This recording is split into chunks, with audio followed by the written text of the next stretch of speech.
And I think if you can really solve the taste part of it, and if you can make the product more affordable, and of course have better for you ingredients, if you have this trifactor, you have a winning recipe in the food industry. A lot of people think, oh, my idea got stolen. Idea की कोई value ही नहीं है. 99% is execution. And sometimes culture is the most abused word on LinkedIn or in management books. Building brands, it seems very cool. But the real job is the uncool part of the job. And it was such a massive turnaround, Kishore, from burning 2 crores a month. Now we are generating 50 to 60 lakhs of EBITDA every single month, generating a cash flow of 1 crore. Success is very subjective. Your definition of success is very different from my definition of success. Prioritization is so critical, Kishore. And I'll be very honest and say this is not something that I have completely nailed it. It's a WIP for me and for my team as well. कुछ ना कुछ फटता ही रहता है. Like for me, this amazing line that the hero is me 10 years down the line. So you never become your hero. You're always chasing your hero. Hi, Ahana. Welcome to the show. Ahana, let's get into the origin story. What problems in people's life were you determined to solve when you started Open Secret? Firstly, thank you so much for having me, Kishore. I had so many conversations offline with you, so really looking forward to this online conversation. The reason I started Open Secret, it was about India and the health crisis that we are facing. If you think about India right now, it's a diabetic capital of the world. We have more than 100 million people who are diabetic. We also have more than 100 million people who are obese. In fact, the percentage in one of the recent surveys, it was stated that about 40% Indians are obese. And that's not just the stats. I have personally gone through this experience. I was a very obese kid when I was growing up. Of course, because of all the food habits I had, eating a lot of junk, maida biscuits, kevar, bhujia, all of that. And then we also have a type 1 diabetic kid in our family. So this was not something, the stats that I was seeing, but also experiencing as a kid and seeing my niece going through it. It really made me realize that India has made so much progress. You know, we are proud of our UPI innovation. We are proud of the DigiStack that we have created. But if you think about the basic access to healthy food, it was still a big question mark. And 5 years back, if you would have visited an average family household and opened up their kitchen, it would be the same maida biscuit with palm oil, with artificial preservatives. And a country which is known for innovation, it was a big question mark for me that why this access is not available for families. And that was the core motivation to take that flight from US to India and build on this unjunking mission. Great, Ahana. Ahana, what are the few things that sets apart Open Secret when compared to maybe other D2C food brands in the country? So Kishore, we don't compare ourselves with other brands, but what I'll tell you, what is the customer, why the customer love exists for us? Why do customers really like Open Secret? And that's because we are breaking the myth that healthy food can't be tasty. And when you think about taste, you always think about junk food. And we come to this conclusion that Indian consumers want junk food. In reality, Indian consumers want tasty food. And if we can do the marriage of healthy and tasty, that is a killer combination. And the reason why people love Open Secret, NPS is actually around 70, is because we have taken the junk category like biscuits and bhujia and brownie and unjunked it by removing the bad ingredients like maida, palm oil, artificial preservatives, and adding good ingredients like nuts, millets. And I think if you can really solve the taste part of it, and if you can make the product more affordable, and of course have better for you ingredients, if you have this trifactor, you have a winning recipe in the food industry. And the other thing which I've realized about food, Kishore, that food is very local. You know, it's very difficult to change habits in food. If you like eating your biscuit with a chai, suddenly you're not going to eat a protein bar with your chai, right? And that's something which we realize, that we are not here to teach the consumer, aap ye mat khaiye, aap ye khaiye. We are very consumer backward brand. We say, okay, this is what you want to eat. We can see there is a supply gap, that there is no healthy version of that junk category. Let us build that for you. And that's the Open Secret, that how can we take a junk category that customers absolutely love, Right. and give them a combination of taste and health without compromising on the unjunking promise. Great. Ahana, you started this business in 2019? So we launched in 2020, just before COVID. Within 5 years, like what is the top line right now, and what is the headcount of your organization right now? So we had crossed 150 crore ARR in few months. We are hoping that we will be closer to 200 crore ARR. From a company strength perspective, of course, the direct employment that we are providing, it's about 100 people in our team. But we also have about 300 to 400 people working in our own manufacturing plant across our warehouses. Majority of the production that happens with Open Secret is in-house. We have our own manufacturing unit. In fact, we have a lot more women on the shop floor. And that's something which I'm also very, very passionate about. So in total, you could say around 500 people who are building on this mission alongside me to make India unjunk. Great, Ahana. Ahana, from here, let's move to the idea to execution phase. I wanted to understand that you mentioned that you identified this problem and then you believed in unjunking it. Once you identified that you have to solve this problem, how did you go about identifying the business opportunity that was here? I'll tell you how this idea came into mind. It was basically a trip to Whole Foods and Trader Joe's in the US when I was studying at Harvard Business School, which made me realize that there is a trusted destination where a family can go and they can pick whatever product they want for their family without thinking too much. And if you think about food as a category, from a high involvement to a low involvement, given food is so high frequency, it's a low involvement category. So we really wanted to be in the business of trust. It was not in the business of building a biscuit brand or a bhujia brand. It was about, can we create a trusted unjunk packaged food brand for the Indian families. Got it. And if you think about the opportunity size, Whole Foods was sold to Amazon for about $13 billion in cash. So that's a massive exit for a brand like Whole Foods. And similarly, Trader Joe's has a massive scale as well. And that was the core mission, that we really want to provide that same access to Indian families. And couple of design choices that we made in the beginning. One was that we will not be category creators, but we will be challenger brands. Now, what do I mean by that? As I said, it's very difficult to change habits in India. Kellogg's would have taken a decade कि आप cereal खाइए breakfast में. Exactly. And big companies have big pockets and they can build categories. What we wanted to do was, the existing big categories, can we give them a better for you experience? And this is also based on the thesis that we believe. Now, 10 years down the line, let's say by 2030, what's going to happen? The GDP per capita hopefully will double. And that will drive a different consumption. You know, people would want to look better, people would want to eat better, and their choices will reflect in the kind of brands they are buying. So we believe in the dip in these big verticals, the big categories like biscuits and bhujia. People will keep on eating that because they love to eat that, but they will make a better choice. And health is becoming a center table conversation. And because of online, people are reading about it. People know the difference between good ingredients and bad ingredients. So the information asymmetry which existed, let's say a decade back when everything was just on TV, not there anymore. That has also gone away. So seeing the macro trend that there will be a premiumization that will happen, that there will be a health trend that is going to happen. We were very clear that if we pick the right category and if we create a winning product, a brand like us will have a better right to win versus an incumbent brand. And to be honest, that is something which we have started seeing on quick commerce platform. In the premium category, we are the #1 biscuit and cookie brand, and we have more market share than Britannia on one of the platforms. So definitely the TAM is large. If I think about biscuits, 40-50,000 crore, savory snacks, again 40-50,000 crore. So TAM is not a question. The question is right to win. And what we have seen is definitely it exists. And now we just need to put our head down and execute not just on one platform, but across all platforms. So Ahana, very clear, saying that you wanted to get into an existing category, not start a category on its own and then be a challenger brand, right?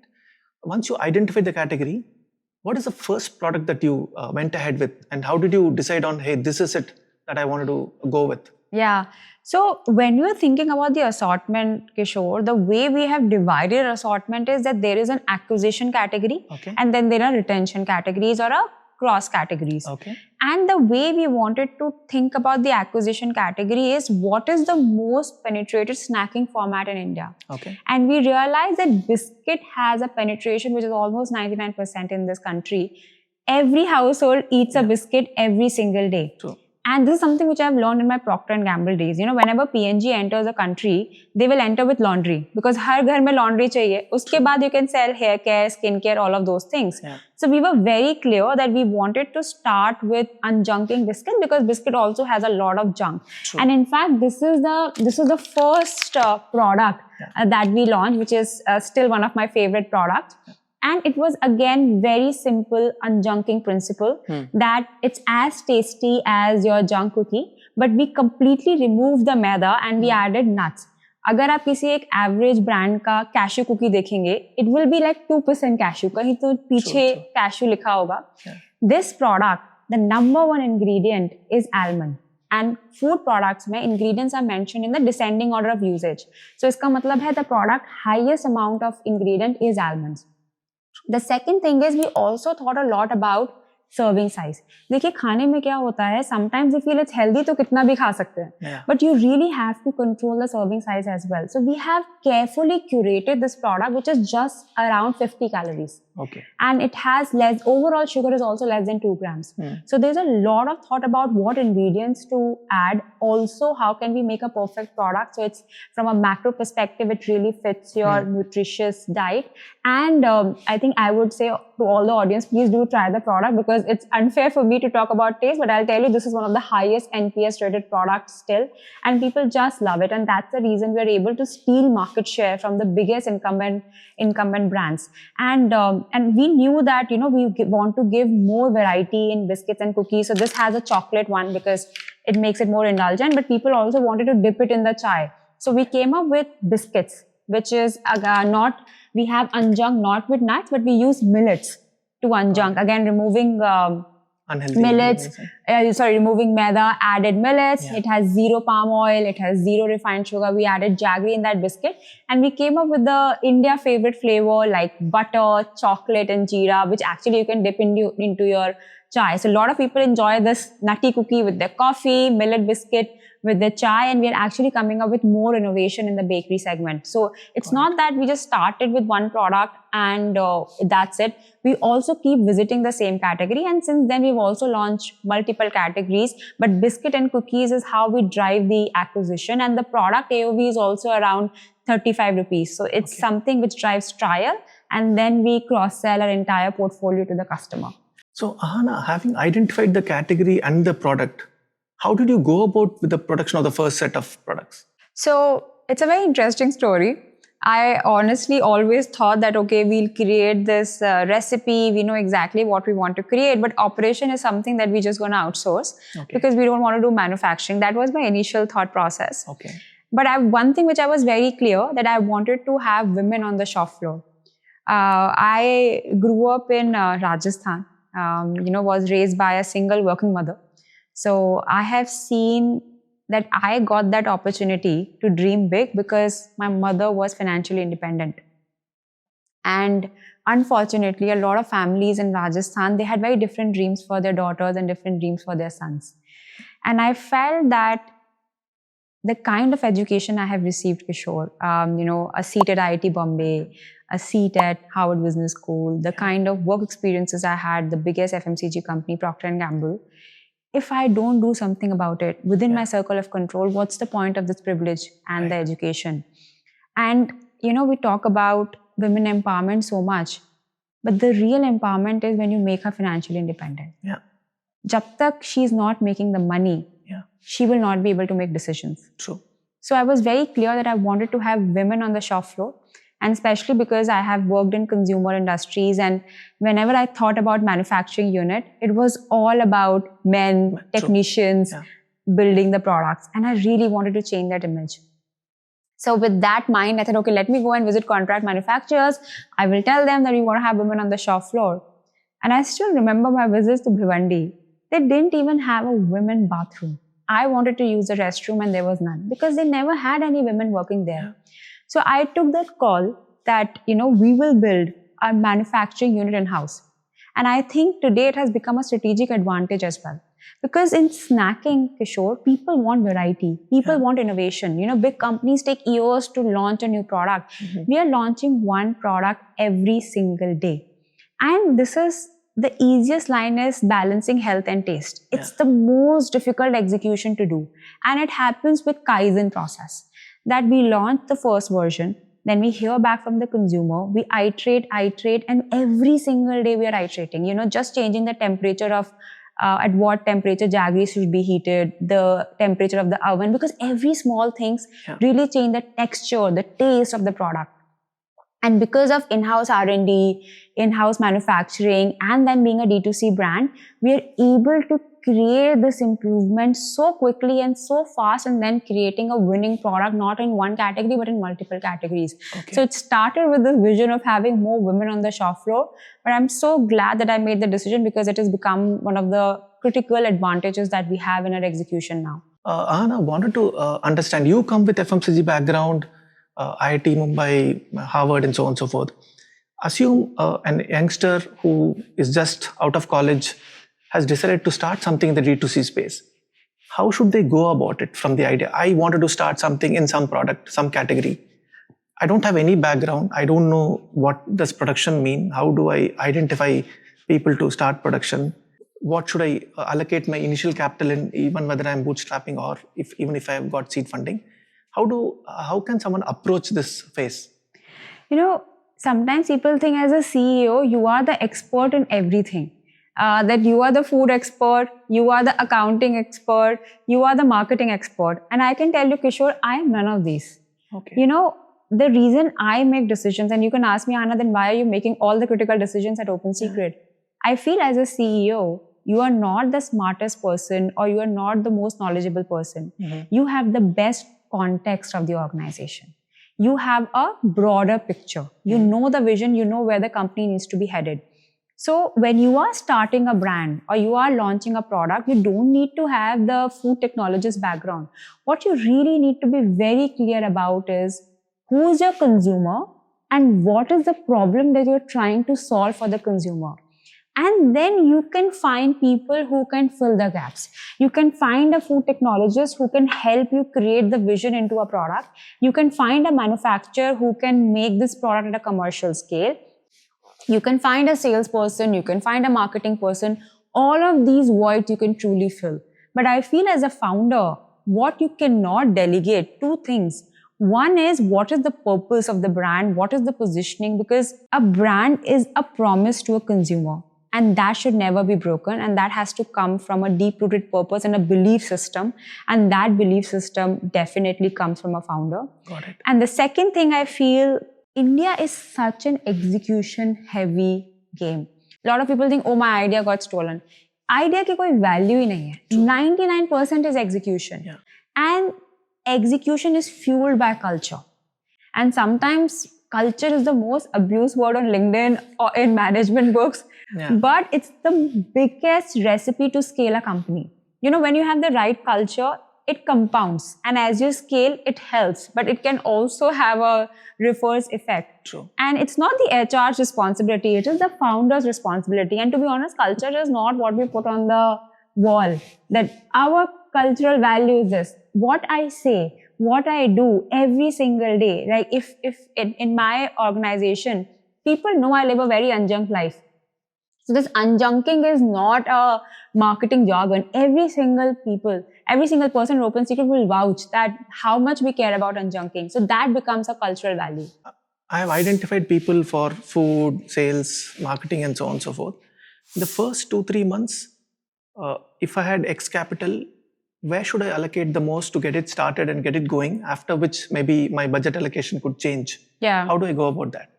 I think first and foremost, it has to be about checking the PMF, which is a product market fit.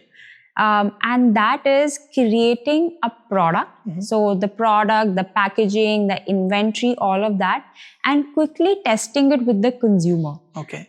Are the consumers paying the right price for the product that you are launching? Second, the unit economics. Is it making sense? And then third, is it a good enough big market? Because sometimes what I've also seen, you cannot build a brand just for the Indiranagar or South Bombay of India, right? You have to build for both India and Bharat. Of course, you will not start from Bharat on day one, but at least you need to have a vision on how you can keep making the product more and more affordable. So these are some of the things, like checking the PMF, I feel is the most important lever. A lot of the times we have this inclination ki marketing karte hain, buzz create karte hain, but just doing the boring discipline stuff in the beginning. And once you know that you have hit the PMF, then you can fuel the rocket with marketing. But be very lean in the beginning is what I have realized. Makes sense. Got it. So get the product right. Otherwise, marketing a wrong product is not going to help you. Yeah, exactly. Because see, food, if you break down consumer businesses, skincare operates at about 75% gross margin. So even if you sell the customer the first time, you're making money because आपका CM1 by CAC 1 है, उससे ज़्यादा आप पैसा बना रहे हो first purchase में. Now food operates at 40 to 50% gross margin, right? So the way to make money in food is LTV, which is the lifetime value of the customer, and that is fueled by repeat. तो अगर आपने marketing करके एक बार trial भी करा दिया, but if the product is not coming back to the household, then it's a complete failure. So especially in food, cracking the product is absolutely the most essential part of the job. Ahana, what's one avoidable mistake that most founders make at this stage, at the startup stage, that can be completely avoided? That's a very interesting question. I think earlier, when we were operating in this zero interest rate world where capital was abundant, people thought throwing money at the problem will solve all problems. So we didn't pay attention to the unit economics.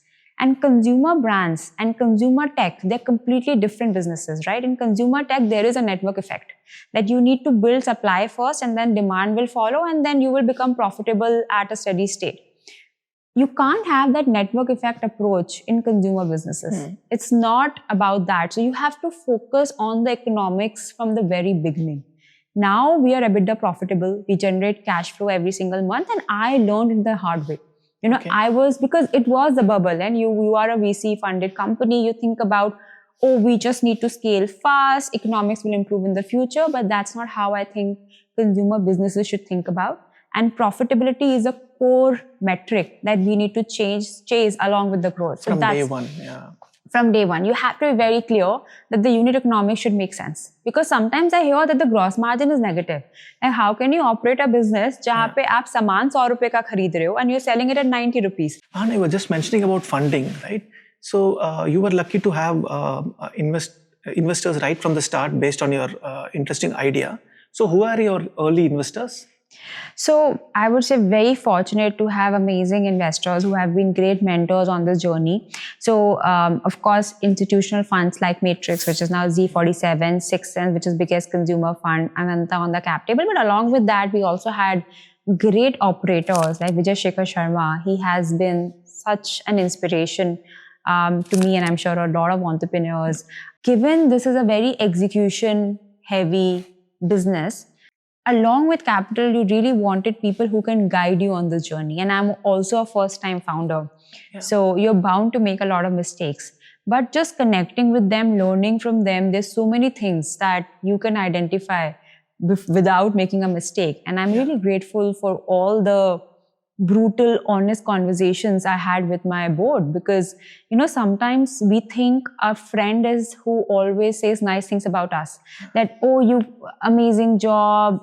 But the real friend is who will make you sit down and confront that this is not the right thing to do. And it might hurt that, you are not my friend. How can you say this about me? And I have realized on this entrepreneurship journey that they are your real friend because it requires. No one wants to do confrontation. Everyone wants to take the easy path. So the investors who really care for you, who does monthly check-ins with you, who will ensure that they are passing on the brutal, honest feedback because they want you to grow. And that's the reason I really wanted to have investors who can be the mentors as well. Receiving funds from investors is a big responsibility again. Like, what are the money managing principles that you've always followed that any startup should follow, having whether you are bootstrapped or you receive investor funds? I think it's a big fiduciary responsibility that you have taken someone's money and you need to ensure that you return it with the right IRR.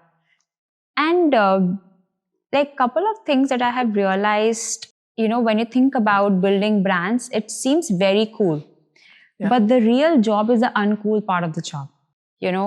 The efficiency in supply chain. A lot of the times, like we are currently supply constrained. Most of my time is actually getting into what is the cycle time of this production line. Right. Log constraint hai, machine constraint hai, what is the rate determining step, solving all of this, what is the warehouse capacity, picking में, invoicing में, unloading में, कहाँ पे bottleneck आ रहा है, doing all of this stuff. So the first and foremost that you really need to be very detail oriented and you need to do the boring part of the job every single day. Yeah. So that's number one. Number two, I feel data. A founder who says नहीं मुझे maths नहीं अच्छी लगती मैं एक CFO ले सकता हूँ, that will not fly. You really need to know what is the number. Like if you ask me what is my CM2 of this cookie on this particular channel yesterday, I can give you that data. Okay. So that's the kind of obsession you need to have because business is numbers. So you really need to know what is the top line that you want to deliver and what is the bottom line, all of that. And the third thing I would say is planning. A lot of times you will say, अरे इतनी clarity है ही नहीं, इतना uncertain market है तो plan बनाने का फायदा क्या है? It's absolutely okay that you are not delivering on plan, but it is absolutely a disaster if you don't make a plan. Because when you sit down with the team and make a monthly plan, make a quarterly plan, you bring your thoughts into structure. It gives you a lot of clarity. Of course, things will happen, shit will happen, multiple variations will happen. But it's absolutely important, especially when you've taken money, that you build a plan कि इस पैसे से आज मैं scale पर हूँ, मैं किस स्केल पे जा सकता हूँ. And then that clarity should happen and you need to be very clear that if I have taken 10 crores, I need to go from point A to point B. And then you need to convert that maybe 2-year horizon into daily targets so that you are on track to deliver that and have a clear MIS or KPIs that you are reviewing every single day. There's a big debate about micromanagement and I believe that you need to get all the information and then you pick which area you want to micromanage and you pick which area you can't. But as a leader, you can't say ki I will operate at a high level. You get every single KPI. So we have a WhatsApp team group. Every single person at Open Secret reports a daily KPI. If you are in Open Secret and you don't know your KPI, that's not going to happen. Every person knows what are they delivering because ये ना team sport है. इसमें कुछ ऐसा नहीं है कि किसी ने आके एक 6 मार दिया and then we have attained the goal. Every small things matter. When the person making the cookie, the finance person approving the payment for the supplier, the marketing person ensuring the design and packaging is right. It's so many moving things that come together to actually create this execution machine. So I believe it's extremely important that you have the data obsession, you have a very clarity of plan and that plan also has every single person also understands what their KPIs are and how they are delivering and are they part of the bigger plan of the company. Got it. One weak link can mess up the whole business, right? Somewhere. Ahana, what are the key metrics that you look at on a daily basis? On a daily review basis, I'm not looking at a quarterly review or something, but on a daily basis, what are the 4-5 things that you, come what may, you monitor it and intervene if something is going wrong? Yeah, so I also report my KPI. So first is, of course, what is the net revenue? Target, and it's all about target versus actual. Absolute number doesn't make any sense. It has to be what was the target and what is the actual. True. So one is the net revenue. Second is the CM2, which is removing all the marketing, COGS, all of that. Third is EBITDA, that, because we are profitable now and we want to ensure that we grow in a very profitable manner. Fourth is cash flow. So the reality is cash. True. You make an amazing revenue, but if the cash is not coming in, it's useless. And fifth is NPS. NPS is, the customer giving feedback. So these are the 5 things that I look at every single day. Oh, wow. I've decided to start up. I've identified the category product. While planning for it, even before launch, what is the minimum viable budget I should even have, so that my runway for the next 2 years at least is taken care of? I'm not going to take salary.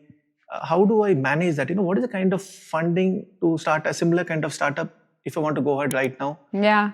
Any idea there? So, I feel, Kishore, there is no magic number. It really depends on how you want to launch. Okay. And it's a personal choice. So, there could be a lean way. And I think, and there could be where you want to make a massive launch. If we have to take a step back and think about why do we need capital? So we need capital for product development, we need capital for packaging, marketing, we need capital for production, inventory, build up, we need capital for distribution. So if you want to maybe build it in a lean manner, I think around 15 to 20 lakhs is where how you can start. But of course, if you want to make a massive launch, some people nowadays are launching with a celebrity, they are coming and launching with them. So in that case, it can go even upwards of a crore. So it truly depends on how the founder would approach it. From a salary perspective, I'll tell you a story, Kishore, that, there was a time when we were building an experiment. We said, can we build Whole Foods for India? And we had partnered with about 150 brands.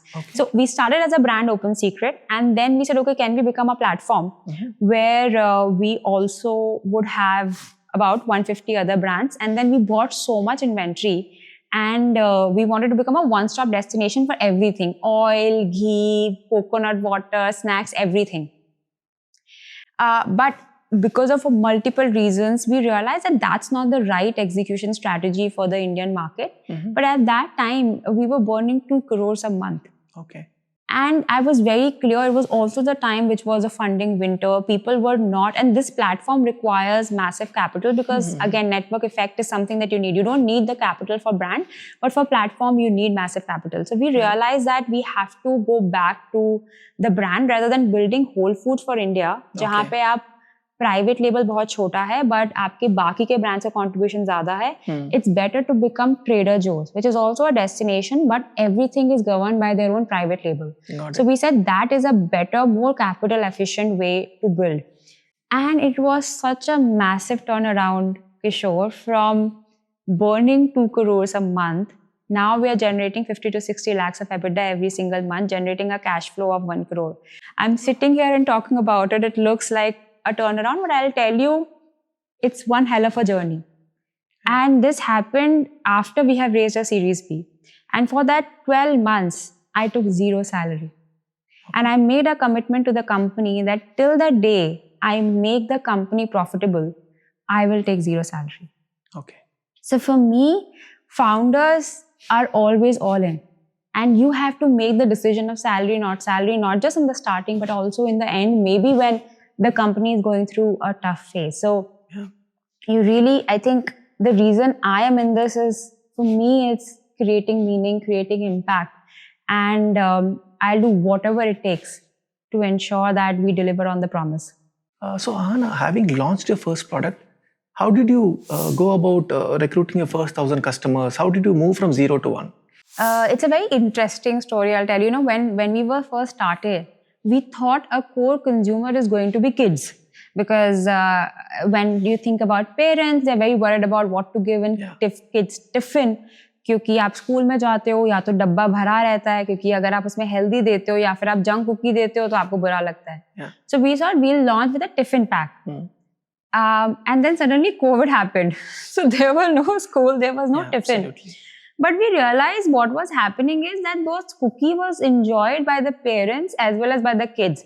And we realized that we are not a kids brand. We are a family brand where the shopper could be parents, but they're buying for themselves. When they're buying for their kids, they're also buying for their parents. So, when you are asking me about the 1,000 customers, even when you're doing the first sale, the second sale, you keep learning about who your target audience is. You go with a narrow approach, but then a lot of feedback from the consumer will actually help you create the positioning of the brand. So that's where the family angle came from. And it was very clear that, let's say about this cookie, we wanted to take the market share from the big incumbent brands. So I still remember that, we partnered with Big Basket. Right. And it used to give us the study or the report, who are the brands that we are stealing from. Right. And we could say all the top incumbent brands who were buying ABC brand, now they have switched to Open Secret. True. So the question that we had to answer, that are we truly a challenger brand? Are we challenging the Britannias and the Amuls of the world? And is the same consumer now switching from those brands to Open Secret? Right. And we truly wanted to test that with the first set of customers. And that's something which gave us confidence that, we can truly create a disruption in this category. Awesome. So Ahana, what was how did you create demand when you moved from 0 to 1 vis-a-vis 1 to 10? You were gauging customer feedback consistently, but in terms of how do you get in these customers, how did the approach change from 0 to 1 vis-a-vis 1 to 10? So the approach of sale is pretty much the same, I would say, Okay. Kishore. Okay. It is about distribution. Okay. In food category, whatever is available at one hand distance is what the customer is going to pick. Yeah.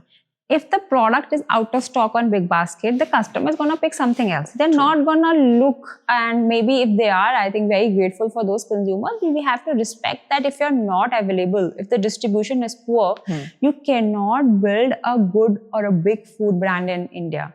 So from 0 to 1, and if I have to think about the journey, Kishore, that we are about 90% online. And the journey is because quick commerce has really enabled a big growth.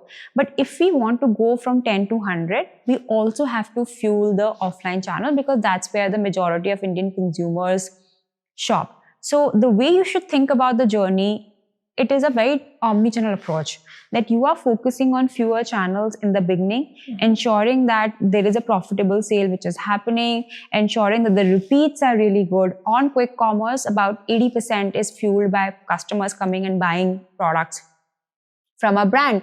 But as you think about scale and growth, it's also about creating the same PMF in other channels like offline, and it will require a different SKU mix because the customer journey might be different. So that's how we think about expanding distribution as you scale your brand.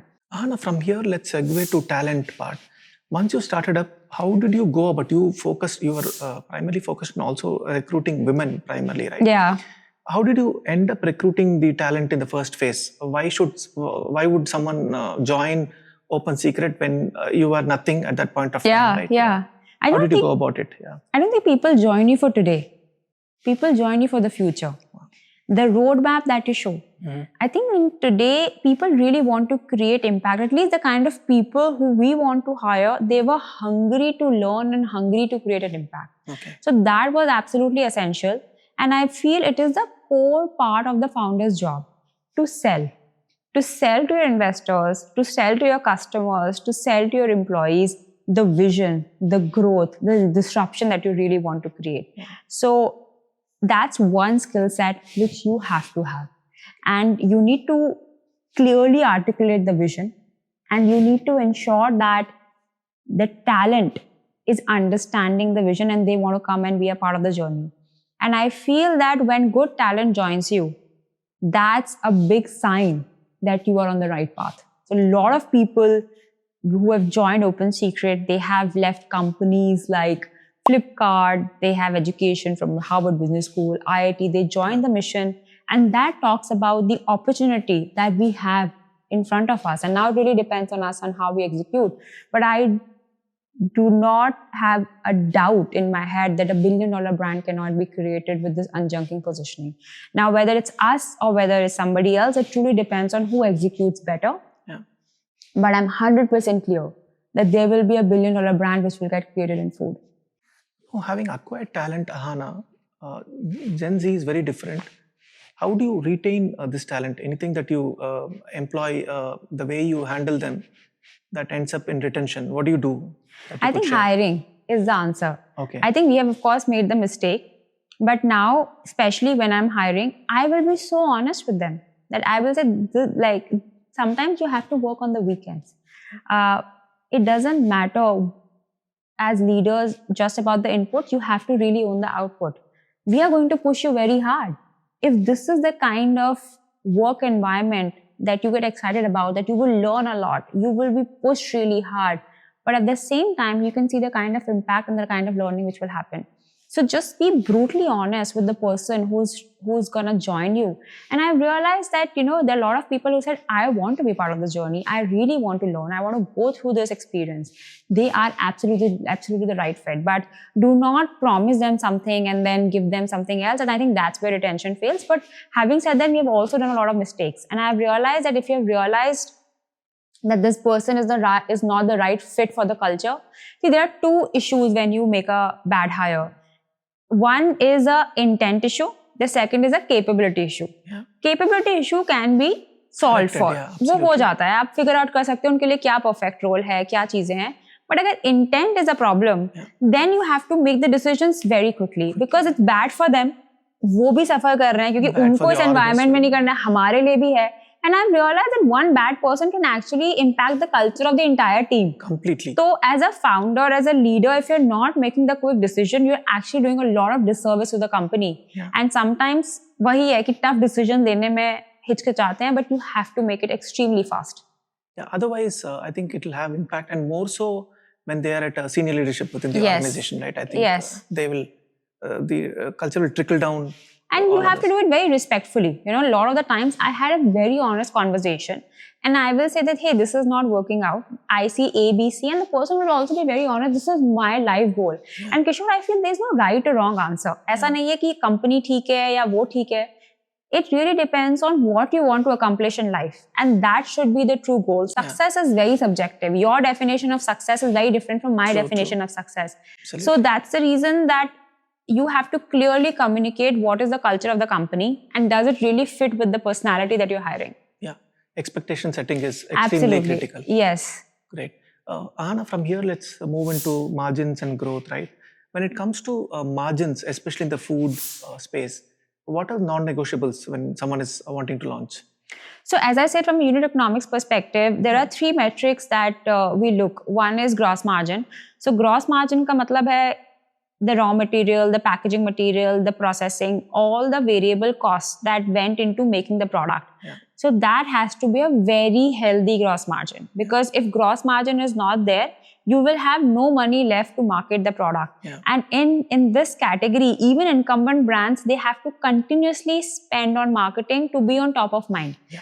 Ahana, for the benefit for audience, you could give an example. So if 100 rupees is MRP, yes, work on the numbers, and if you could just explain. Yeah, for the so audience. Typically, let me take a food business. It might be different for other categories. Yeah. So let's say आपका 100 रुपए का MRP है. Yeah. Then when you book net revenue as a company, you will remove all the channel margins and GST and everything. Yeah. So let's say your channel margin is 20%, your GST is 10 rupees.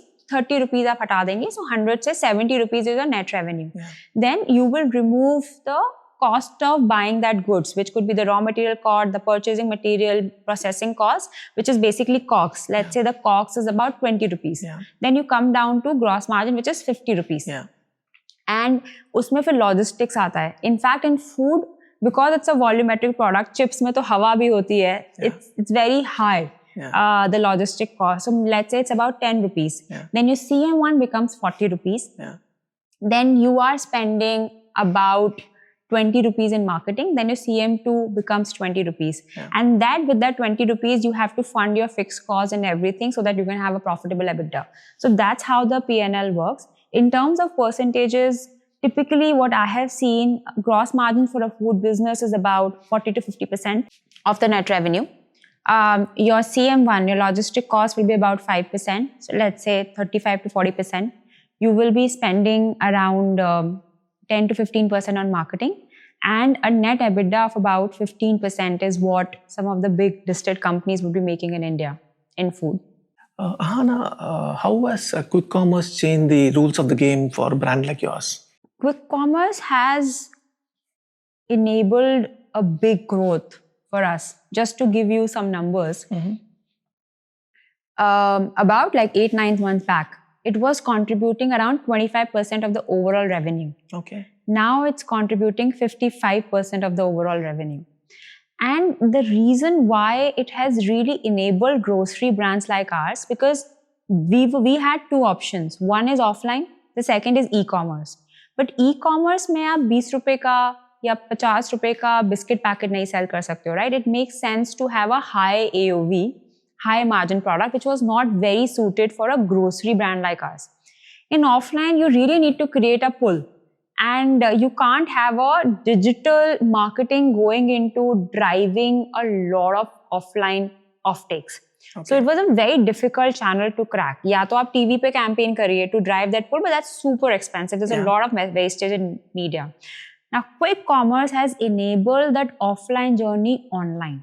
Mm-hmm. So what you can truly do, now we are live, let's say in 100 cities with quick commerce, you can be very targeted with the consumer. You know the kind of searches which are happening, which was a big black box in offline. Yeah. The second, availability also was a big question mark.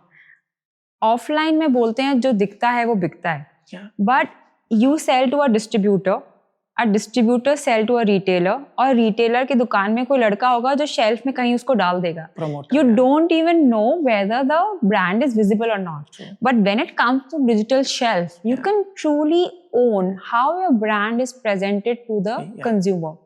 And the third thing is, Kishore, there's so much data, how much repeats are happening, what is your CTR, click-through rate, what is the conversion, what should you change, what are the search terms that are working, that you make this entire iteration more and more and more efficient. So margin on quick commerce is improving as we scale because we're also learning and becoming more and more efficient.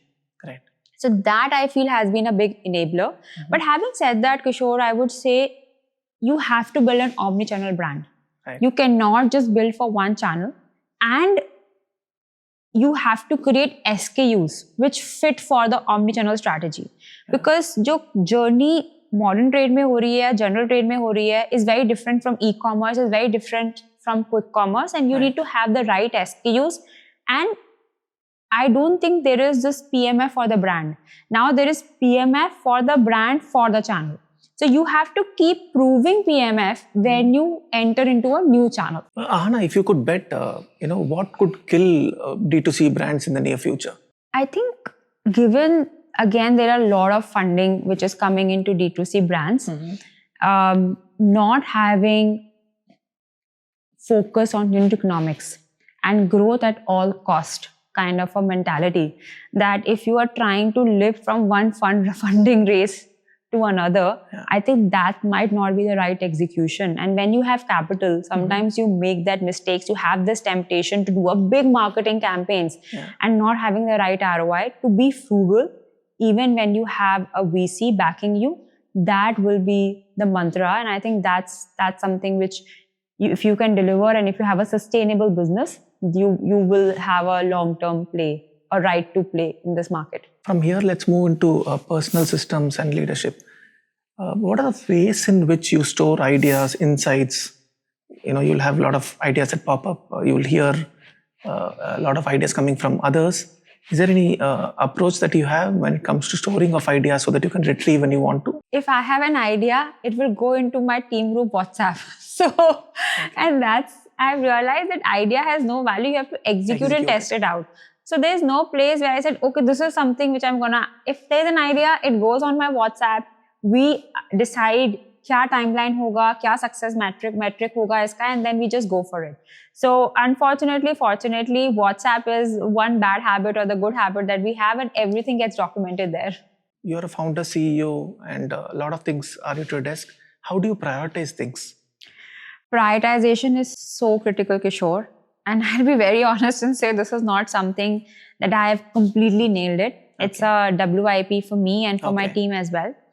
I think what gets missed is urgent, but important is something that you will attack because it's urgent, it's important, everyone is working towards it. True. But there are important tasks which are not urgent, but if you don't solve for it, it will become a crisis in the future. True. And what I have realized is always think about those things.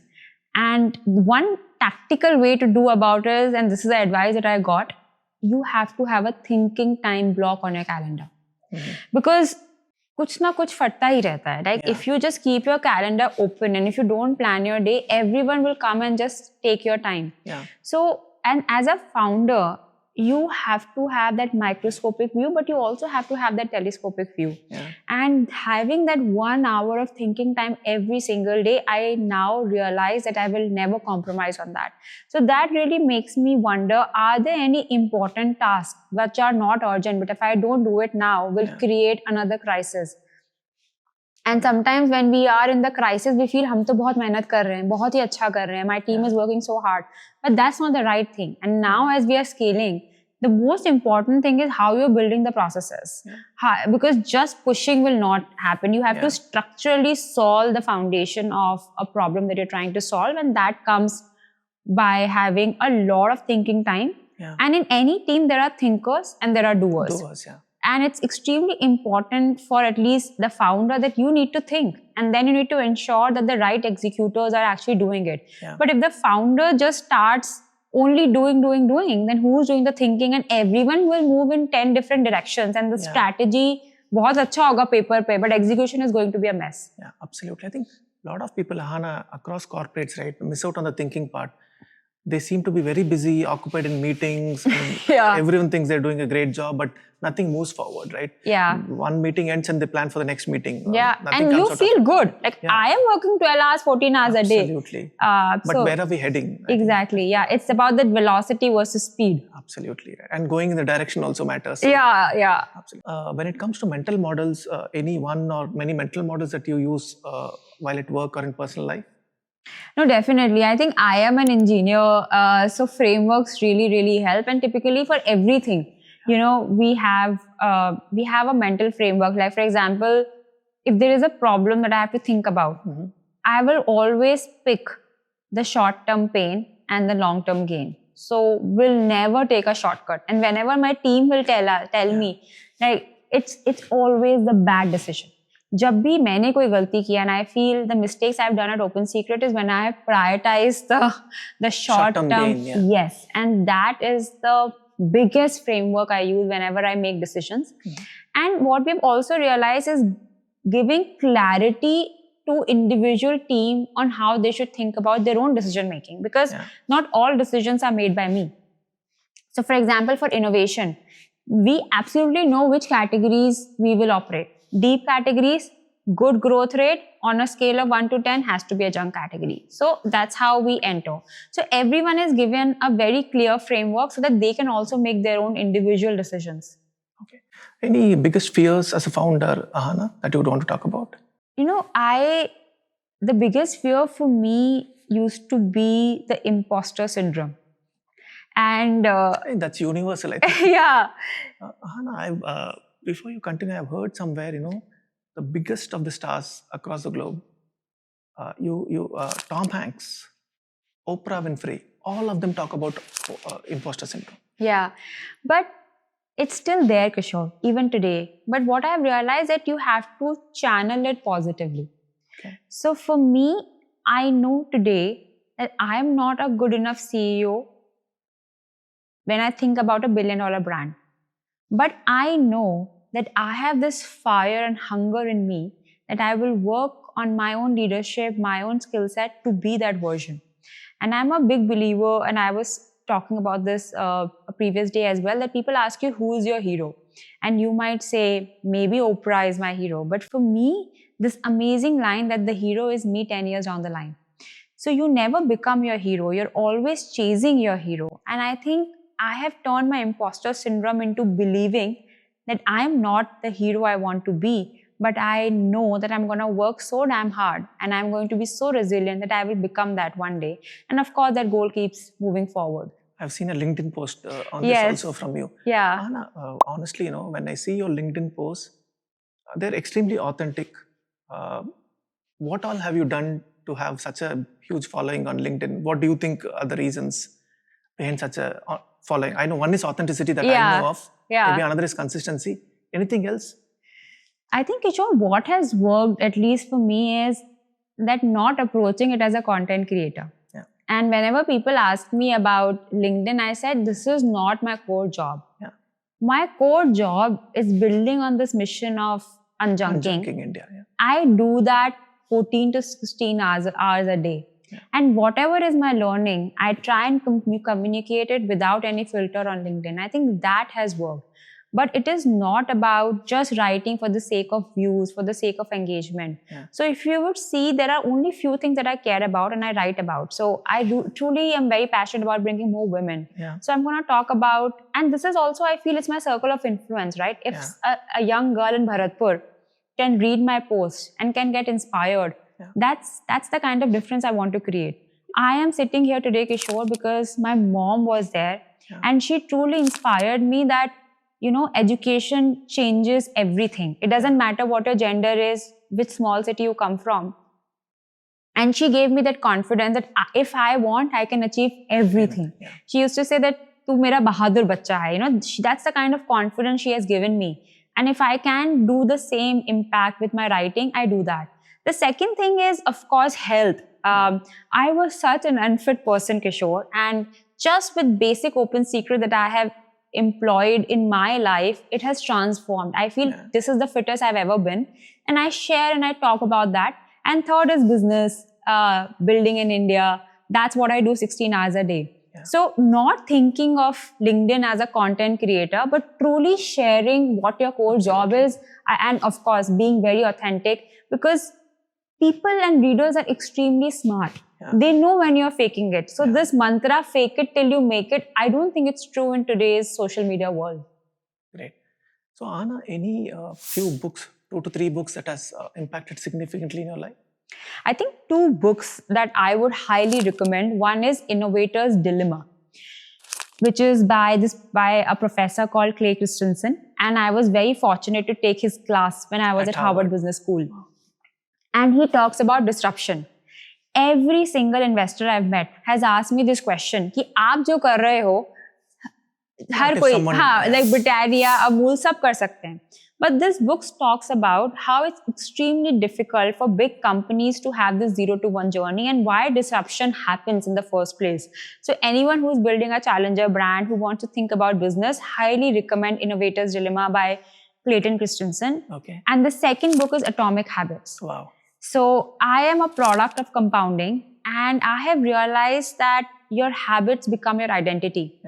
And one line which is so powerful that it's very difficult to change a habit. But when you change your identity and say, this is who I am, automatically you start behaving. And I found that concept so powerful. And I still use it every single day.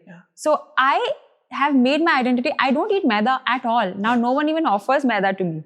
So these 2 books have really shaped me, both professionally and personally. I think one other thing that I observed whenever we meet personally, you know, you're extremely particular and disciplined, right? The last time when we met at Chai Point also, I learned you don't touch sugar in any form. And you returned it saying that they had added sugar and then you took 1 more glass, right? I think it requires a lot of willpower also to stay consistent too. And you're someone who practices what you preach. And one thing which I've realized, Kishore, motivation is very overrated. You know, that's the reason why 1st of Jan has the highest gym membership bought. But then it trickles down, right? The only way you can stay consistent if you're disciplined. And that is what and discipline compounds. Can beat intelligence any day, actually. 110%. 110%, because it's the power of compounding, right? If you improve 1% every single day, you'll be 37x better in just 1 year. Now imagine if you do it for a decade. What can happen? That's the power of compounding. And point is that people don't usually see compounding in terms of money, but it applies in habits, in health, anything that you do, health, relationships, to everything. Right? Absolutely. And negative compounding also happens. Absolutely. So it's not just positive. Negative also happens if you don't pay attention. Absolutely. People think, you know, they're obese after 30 years, but 30 years they've built it over a period of time. It didn't happen overnight. Yeah, and it's very difficult, you know, because we live in today's world where instant gratification is everything. So saying no to right now pleasure for a long-term gain, I think is going to be a moat for someone's success in the personal and professional life, because everyone is chasing instant gratification. Someone who can be patient, who can play the long game, they are going to have a huge competitive advantage as a person. That Marshmallow Experiment, right? How kids avoided marshmallows, and they were studied much later after a few decades. Kids were given, right, in a Marshmallow Experiment, really young kids were given marshmallows to eat. They were given an option. If you have this marshmallows right now, you can have all of it. If you want to wait for a specific time, you'll be given more marshmallows. So there were kids who finished all of it at one go. There were kids who waited for some more time, for the stipulated time. And this experiment tracked them for the next 30, 40 years. Oh, wow. The people who delayed gratification, they succeeded in life, right? So I think same thing, instant gratification. If you're willing to wait, be patient in things that you in do. today's world where everything can be, like you can get anything in 10 minutes. Absolutely. Where on Instagram, one like happens in seconds, this becomes even more important. Ahana, again, your educational background, right? IIT Mumbai, Harvard. What did the education over here teach you? A lot of people ask me what value IIT and HBS added, and I think I won't say it's just the classroom. The biggest impact is the people. And something happens when you're surrounded by the smartest people of the country or of the world. Yeah. And I've realized that the kind of impact that had on me. Because, I came from such a small city, Kishore. I didn't even know entrepreneurship word when I was in Bharatpur. But when I was in IIT, I was leading entrepreneurship cell. I learned about dramatics, about theater, the kind of exposure you get. And ambition is so contagious because I was surrounded by ambitious people. It came and it changed me fundamentally. Yeah. So that was the biggest contribution of IIT because I grew up in a very protected environment before that. बहुत ही unsafe शहर था, एक locked house में थी, तो कभी कुछ ambition ऐसा था नहीं. बस ये था कि इस भरतपुर से निकल के कुछ करना है. Yeah. But when I was in IIT, I realized that people wanted to go to Harvard Business School, people wanted to do this, and that's how I learned. So I became very ambitious in IIT because of the people who I surrounded myself with. HBS did something different. Okay. HBS gave me the confidence that the kind of extraordinary things that people achieve are done by ordinary people. People like you and me. I always used to think, oh, this is तो अलग तरह के लोग करते हैं. Yeah. And I realized वो अलग तरह के लोग हम ही हैं. Yeah. And अगर आप नहीं कर सकते तो कौन करेगा? Yeah. And it also gave a purpose to my life. HBS's mission is that we want to create future leaders who will make a meaningful difference in the world. Right. And it was very clear to me that life is precious, life is short. And I don't want to spend this life just to attain my own materialistic goals. I want this life to be more meaningful and to create joy for others. So, a lot of people talk about pursuit of happiness. I don't chase happiness. I only pursue excellence. And I want to become that person who can lead a life which is driven by impact, which is driven by meaning. And that's what I think and do about every single moment. And I wasn't this person before HBS. I was that pleasure-seeking, instant gratification, part of the rat race, building a resume. But I think HBS truly gave me that confidence that you need to come out of that rat race. Yeah. You really need to build something or do something that fuels you. Stop chasing the validation. And I was, to be honest, chasing that validation till then. Mm-hmm. And now I'm very clear that all my friends will be having this fancy jobs, traveling to Mauritius, this extended weekend. Yeah. It doesn't bother me because I know what my life's calling is. Yeah. I know every single morning I wake up and I get to build something that I'm so passionate about. I don't think there could be a bigger privilege than this. I think unhappiness also comes when you start comparing with other things. As long as you're on your own, happy in a happy space, I think nothing matters. Yeah. Great. Ahana, in your posts also, I've seen you often talking about two people who inspire you a lot, both from your family, your mother and your brother. If you could talk a few words about them. So, my mother, she single-handedly raised me and my brother in a very small city, Bharatpur, as I was mentioning earlier. She was a professor. And what was she teaching? She used to teach economics. And वो ना बहुत एक unsafe जगह थी, तो वो lock करके घर जाती थी. And वो mobile भी नहीं होता था. So she used to tell me, anyone comes and says your mom went through an accident, just don't open the door, because she was so scared of my own safety, and she was doing absolutely the right thing. But Kishore, when I think about my mother, she had only one dream. It was to ensure that her kids get the best education. And now we think about our vacations, our goals, our entertainment. And when you think about our parents, they had no dreams of their own. She used to get, let's say, उनकी salary आती थी, वो budget बनाती थी दूध के लिए, paper के लिए, and she never made us feel, both me and my brother, that we can't get anything that we want. So I think we had this middle class values where we valued money, where we valued hard work, all of that. And I'm so grateful because none of the friends I had in school, they were allowed to even dream big or dream beyond their marriage. So many people would come and talk to my mother and say, "Ki my brother, he's 5 years older to me, he already went to IIT." So when I was preparing for IIT, a lot of people said, "Ki aapka to IIT ka sapna pura ho gaya with your son, why are you educating your daughter? Because agar aap isko itna padhaoge, to uski shaadi kaise hogi?" And you know, we were talking about comparing yourself. I sometimes wonder, how did she had all the strength that she fought all the biases of that society, living alone, and she protected me with that shield. I never felt gender is a disadvantage. Never. When people ask me, you know, like confidence issue, I never had that. Because I had a mother, she was such a rock star. She made me this person that you can do whatever you want. So she has influenced me in such meaningful manner, and I think that's the biggest lottery I won in life. And I remember, you know, when I was starting Open Secret, it was my early 30s, and a lot of people said ki bhai pehle shaadi kar lo, fir startup karna. And she said, "This is your dream. I want to put in money as paid up capital because I'm so proud that you are building on your purpose. Don't think about others." So जब आप एक private limited company start करते हो, there are two directors. So one was me and the second was my mother. So she has always challenged the status quo. She had always given me wings.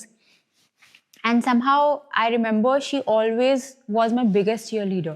She had such belief in me that sometimes when I didn't have belief in myself, I would just call her. And I know she's saying because she's my mother, but still it just changed something inside me. Yeah. About your brother? If someone compares me and my brother, we are poles apart. He was the most hardworking person, the most disciplined person I have seen in my life. If he had a study table, his pencil was supposed to be at 60 degrees. It will be at 60 degrees. And if I go and make it 30 degrees, he would know and he will complain. So I have seen, and I think the kind of values that now I'm trying to learn from him is because of that. And you know, I have seen him study for 16 hours. He will just sit. And kabhi to unke pair mein bhi problem hoga because he will just sit and study. So I have seen ethics of a completely different level. And I still remember उस time पे mobile नहीं होते थे, तो जब वो IIT में he was studying, you know, he will write letters and he will say कि मैंने आज 2 रुपए का cream roll खाया. Because we valued money so much. We didn't have a lot of money while growing up. And I think that, like, now he's also building a fund. He's also a founder. I'm also doing something, and we are not doing for money. I think we're doing for impact. But the values that we have of hard work, of learning, seeing how her mom has impacted our lives, we now want to do and change for others as well. And the best thing he has done for me as a brother is that he has never helped me. Whenever I used to, you know, I was talking about people who are so brutally honest with you. I remember since the beginning as a kid, he has never taught me anything. I called him once and I said, "Can you guide me?" He said, "There was nobody for me to get guidance from, so you need to figure your own path." And that had made me a lot more independent. So I'm very grateful that he gave me that space. And in my entrepreneurship journey, in my early days, I remember I called him and I was almost literally like crying. And he said, "Listen, if you are so mentally weak and if this can impact you, don't be a founder." So this is like one line, nothing else. And that was important. I had to hear it, that you need to be your own lifeboat. You cannot rely on people coming and saving you all the time. You have to become the strongest version of who you are, and you need to fight. So I think both seeing my mother, seeing my brother, how they have challenged the status quo, how disciplined they were, how purpose driven they were, that definitely inspired me to create similar impact. Great. Ahana, if you would want these youngsters to develop a few skills that will help them with long-term success, what would they be? But to be honest, what I truly learned is problem solving. And in life, you will see different kinds of problem. But if you have a framework, if you can structurally break it down into small things, and you can learn to solve complicated problems by this simple framework, I think that will be a big advantage. So always be a problem solver. Okay. Second, it's really important to learn to work with people. So for example, when I was in college, I was part of entrepreneurship cell, I was part of theater group. And I've realized, it's not like you cannot achieve a big outcome by just fighting on your own. You need a team. Especially in consumer businesses, you are as good as your team. Yeah. And to lead a team, to work with a team, if you can learn that skill, I think that's really important. In college, we think about accounting, finance, but leadership course, and I used to make fun of it all the time. And I realized that the lesson that I most refer to is from the leadership classes. So that's something important. And third is curiosity. The world is changing so rapidly. Yeah. With AI coming in, a lot of jobs will become irrelevant, and you need to be ahead of the curve. So you need to be very curious, keep learning about new things. Great. Ahana, let's enter into the rapid fire round. I have a few questions for you. So one founder habit that's your superpower? I think power of compounding. If you see the 20-year version of me and today, there is a big difference. And every single day, the small improvement that I have done, I think that's the big power that I think I might not be the most intelligent, the most articulate person, but I have this resilience, and I will ensure that I'm improving myself every single day. Great.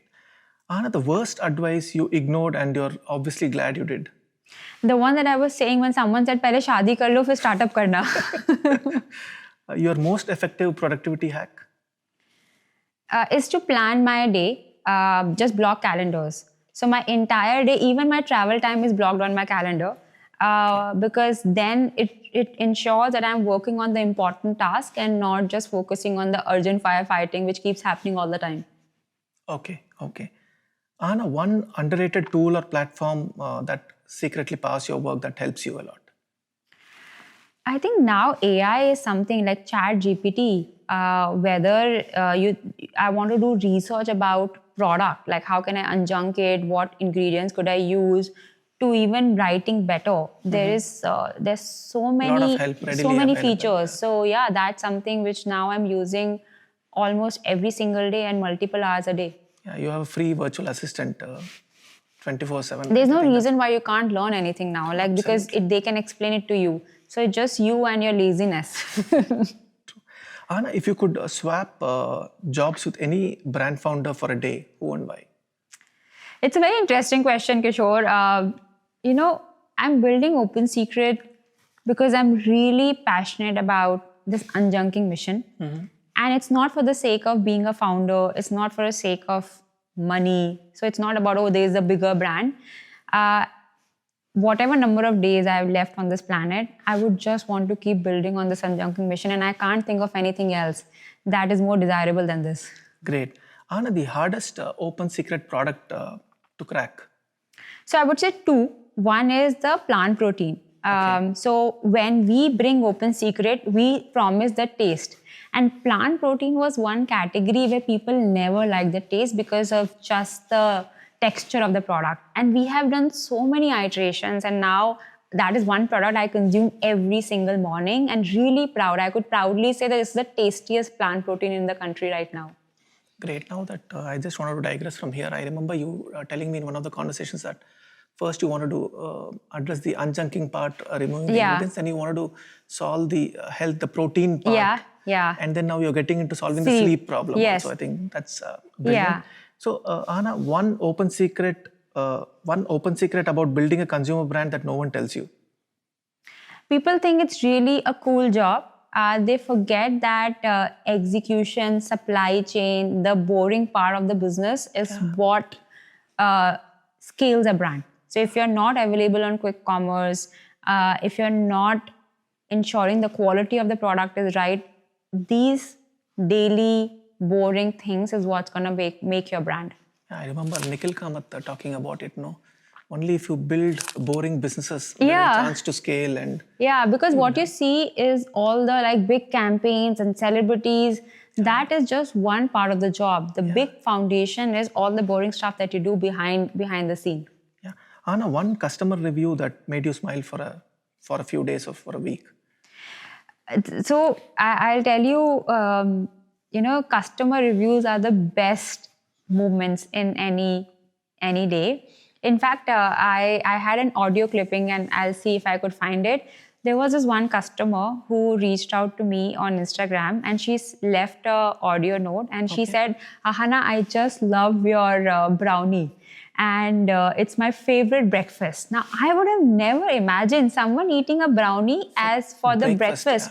And she gave me this one insight which I never realized is a USP of the product. She said, I've been looking for a veg and eggless brownie in the market. It's not there. And thank you for creating. And then I realized, this is what's important. Now in the listing we have mentioned it's eggless. And she actually said that she tried it on Big Basket. So I'll see, and I'll show you the recording as well. So this just makes our day. Great, Ahana. I remember telling someone also, right? Very rarely have I met someone who has the kind of drive and passion and discipline that you have. Thank you so much for your time. Really nice catching up. No, thank you for having me. It's always a pleasure talking to you, Kishore. Thank you so much, Ahana. Thank you.